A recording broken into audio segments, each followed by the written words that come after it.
So நம்ம கடைசி வருஷத்துக்கு வந்துட்டோம். என்ன அப்படின்னா 2022ங்க. 2022ல் எந்த படத்துக்கெலாம் அவார்டு கொடுத்துருக்காங்க அப்படின்னா, ஆக்சுவலாக இந்த 2022ங்கிறது ஒரு ஃபுல்லாக சினிமா வந்து ரிலீஸ் ஆன வருஷம் அப்படின்னு சொல்லலாம். ஏன்னா 2020லையும் சரி 2021லையும் சரி பெருசாக படங்கள்லாம் ரிலீஸ் ஆகலை. ஸோ 21 எண்டில் தான் அந்த லாக்டவுன் அப்படிங்கிற விஷயம் ஃபுல்லாக ஓப்பன் பண்ணிட்டாங்க.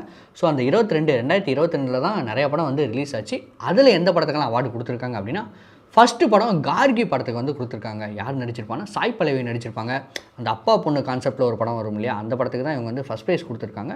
ஸோ செகண்ட் ப்ரைஸ் பார்த்தீங்கன்னா டானாகரன் அப்படிங்கிற படத்தை கொடுத்துருக்காங்க. ரொம்ப சூப்பரான படம் அப்படின்னே சொல்லலாம். விக்ரம் பிரபு நடிச்சிருப்பார், MS பாஸ்கர் நடிச்சிருப்பாங்க, அப்புறம் லால் அவர் வந்து நடிச்சிருப்பார். ரொம்ப ஒரு சூப்பரான படம் அப்படின்னே சொல்லலாம். போலீஸ் அந்த செலெக்ஷனுக்கு போகிறாங்க அப்படிங்கிறப்போ அந்த செலெக்ஷன் ப்ராசஸில் என்னென்ன நடக்கும், அந்த ட்ரைனிங் பீரியடில் என்னென்னலாம் நடக்கும், எப்படியெல்லாம் பனிஷ்மெண்ட் கொடுப்பாங்க அப்படிங்கிற மாதிரி விஷயம்லாம் ரொம்ப போல்டாகவே கட்டியிருப்பாங்க. நல்ல படம், ஒருத்தான படம். செகண்ட் ப்ரைஸ்க்கு ஒரு நல்ல படம் அப்படின்னே சொல்லுவாங்க.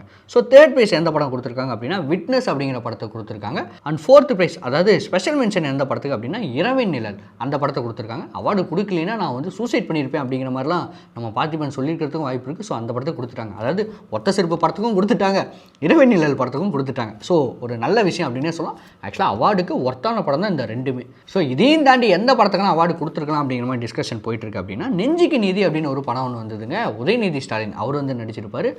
அருண்ராஜா காமராஜ் அவர் தான் டைரக்ஷன் பண்ணியிருப்பார். ஸோ படம் பார்த்தீங்கன்னா ரொம்ப ஒரு முக்கியமான விஷயத்தை பேசியிருப்பாங்க. கமர்ஷியல் வைஸாகவும் அந்த படம் நல்லா போணுச்சு அப்படின்னே சொல்லலாம். சரி, ஓகே, நல்ல படம் தான். இந்த படத்தை ஏன் அவார்டு கொடுக்கல நீ அப்படிங்கிற மாதிரி கேட்டுட்டு இருக்காங்க.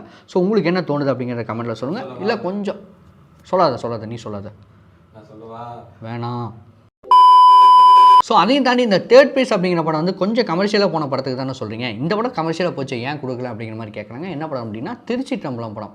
அது ஒரு மாதிரி ஃபீல் குட்டாகவும் இருந்தது, லவ்வர்ஸுக்கும் பிடிச்சது, ஃப்ரெண்ட்ஸ்க்கும் பிடிச்சது, ஃபேமிலியாகவும் போய் பார்க்குற மாதிரி இருந்தது, கொஞ்சம் நல்ல ஒரு ஃபீல் குட் மூவியாகவும் இருந்தது. ஏன் அந்த படத்தை கொடுக்கல சொல்லுங்கள் அப்படிங்கிற மாதிரி கேள்வி கேட்டுட்ருக்காங்க. ஸோ திருச்சிற்றம்பலம் ஏன் கொடுக்கல, நல்ல ஒரு கேள்வி தான் மக்கள்கிட்டேருந்து. சொல்லாத சும்மாரு. அதே மாதிரி சர்தார்னு ஒரு படம் வந்ததுங்க, தீபாவளிக்கு வந்தது அந்த படம். ஒரு தீபாவளிக்கு நல்ல ஒரு படமாக இருந்தது. அதே மாதிரி இந்த தண்ணி பிரச்சனையை பற்றி ரொம்ப போல்டாக பேசியிருந்தாங்க. நம்ம பார்வைக்கு தெரியாத விஷயத்தெல்லாம் வந்து அவங்க ரொம்ப தெளிவாகவே சொல்லியிருந்தாங்க.